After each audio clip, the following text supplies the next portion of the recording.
Alright, today we're going to try to make some kale chips. We're using a recipe from the Food Network, and it suggests using the curly variety, so I'm using the dwarf kale that I grew out in the garden.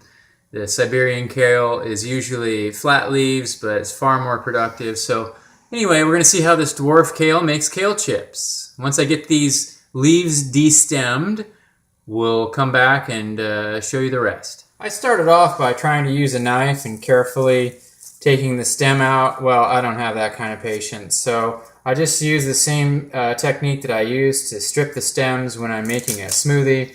I just hold on to the top and just peel it off. I think we're going to be in good shape.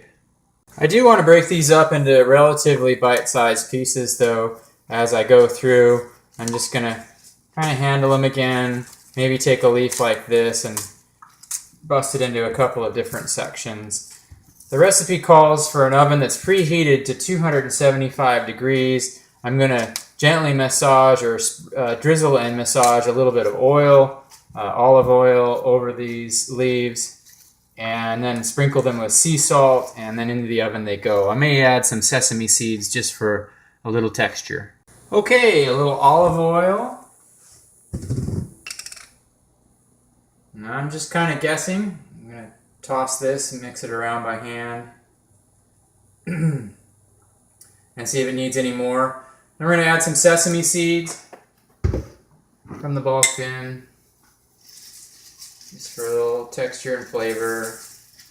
They're subtle usually. Okay. And some real salt.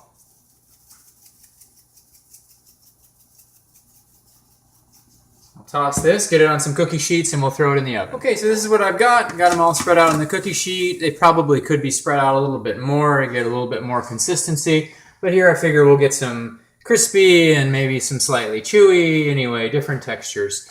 Maybe it would have been smarter to add the salt now because I would have been able to hit things a little bit more evenly. But I tossed them. I did not add any more olive oil. What I poured in there is all I put in. When you massage, as long as you keep working the leaves without scrunching or crunching, just your fingers will kind of get into all the little nooks and crannies and help spread that oil more evenly. Make sure you sort of toss it in the bowl so that it's also wiping it off the surface of the bowl as well. Okay, so the recipe calls for me to turn these halfway through. I really don't know how realistic this is, but we're just going to try it anyway. See if we can flip them over. I'm going to keep a real close eye on these for the last 10 minutes of bake time. Total bake time, it says 20 minutes, so we're 10 minutes into it now. We've got certainly some crispy leaves, crispy curled leaves, so we want to make sure that we don't overcook them, make them too tough, or too crunchy, too dried out. All right, well, I'll show you the finished product in about 10 minutes. Okay, so here you have it, finished product. Crunchy kale chips. Yum, those are going to be good. Hope you enjoy.